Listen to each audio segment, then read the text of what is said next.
Sometimes a loan deal is a bit of a risk, but other times it totally pays off. So today I'm looking at the top 7 loan signings from this season. In at number 7, and it's Gareth Bale. Now over the course of the whole campaign, it hasn't exactly been perfect to move from Real Madrid to Tottenham, but there have been some patches in which he's really shown his quality. When he's fit, when he's happy, when he's on the pitch, we see a Gareth Bale who is worthy of being very expensive and also quite an astronomical wage. Maybe not the full wage, but certainly a fair amount. At Real Madrid, for whatever reason, it hasn't worked out, and no one knows what his future holds after the end of this summer, but overall I think it's been a good loan, even if it's not been a brilliant one. Moving into number 6, and it says a lot about a team that's going to be relegated when one of their centre-backs really stands out, and that is the case for Joachim Andersen at Fulham. At the moment, it looks like the team from Craven Cottage are heading straight back into the Championship after being promoted to the Premier League, but their central defender has had a brilliant campaign, so much so that there are a few other teams in the Premier League who are looking at signing him permanently.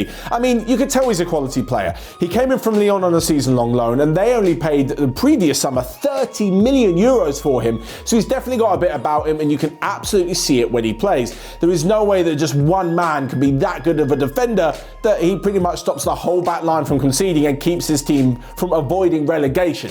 It's not quite that simple, but certainly his performances have turned a few heads, and it's just a shame for Fulham that there's no option in the contract for them to make it a permanent one. Next up, and it's not quite the biggest name, certainly not within the European eyes, he's playing in the 2nd division in England, but one man that has had a phenomenal season is Oliver Skipp. So much so that he's been earmarked not only as a potential starter for parent club Spurs next season, but also as a future captain of the club. And that is because he has been a crucial part of the midfield that has run away with the Championship. With Norwich sitting on the cusp of promotion and certainties to win the whole division, it's pretty difficult to dismiss the impact of Skipp. He's got the highest amount of appearances out of the whole squad this season, has played the second amount of minutes, won the most tackles going back, most average passes per game of any midfielder, and the second highest pass success rate of any player in the whole squad. So like I said, he's been pretty influential throughout the team, the best team in the division, and it's no wonder that not only current coach Jose Mourinho, but everyone else at Spurs really sees a bright future for him at the club, and especially in the Premier League. Next up then, and we move to Germany, where RB Leipzig's Angelino has had a pretty good campaign, but it's not even just this one, it was last season as well. It's an absolute no-brainer for them to bring in the defender from Manchester City, because for some reason or another, it didn't work for him under Pep Guardiola. They had him, then they sold him to PSV, and then they brought him back again, and then they sold him again to Leipzig.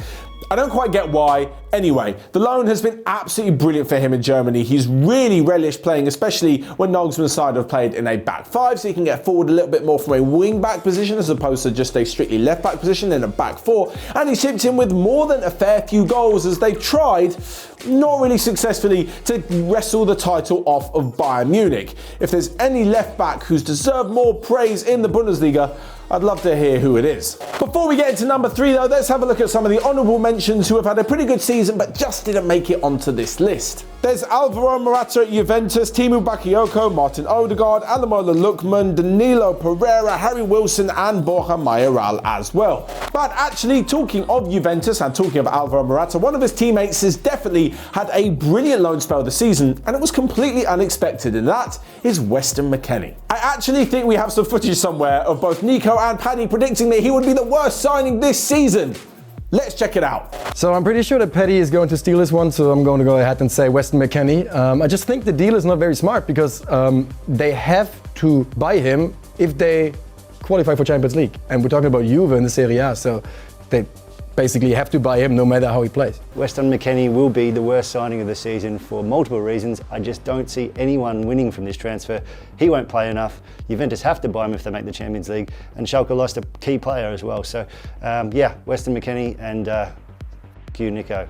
You see, I actually thought this as well, but there's just no video evidence of me doing it. But anyway, you can kind of see why the Weston McKennie's move from Schalke to Juventus, and I mentioned this recently, wasn't necessarily the unbelievable marquee signing that many Juventus fans would have expected. But having said that, he's been pretty good in that midfield, so much so that he's almost been a crutch for Pirlo to lean on when times got a little bit rough. He has played some important games and scored some very important goals. He scored his first goal for Juventus away at Barcelona in the Champions League. He then scored against rivals Torino and scored in the game against AC Milan when AC Milan were unbeaten and Juventus managed to defeat them for the first time this season. But alongside this is also his energy, his work rate and his all-round play, which has made such an impressive impact at Juventus that they've decided to turn his loan deal into a permanent one. And on that note, very quickly, if you're wondering why Federico Chiesa is not in this list despite the fact he signed a loan deal, it's because he signed on this bizarre 1-year loan deal that extends into a second-year loan deal for a higher fee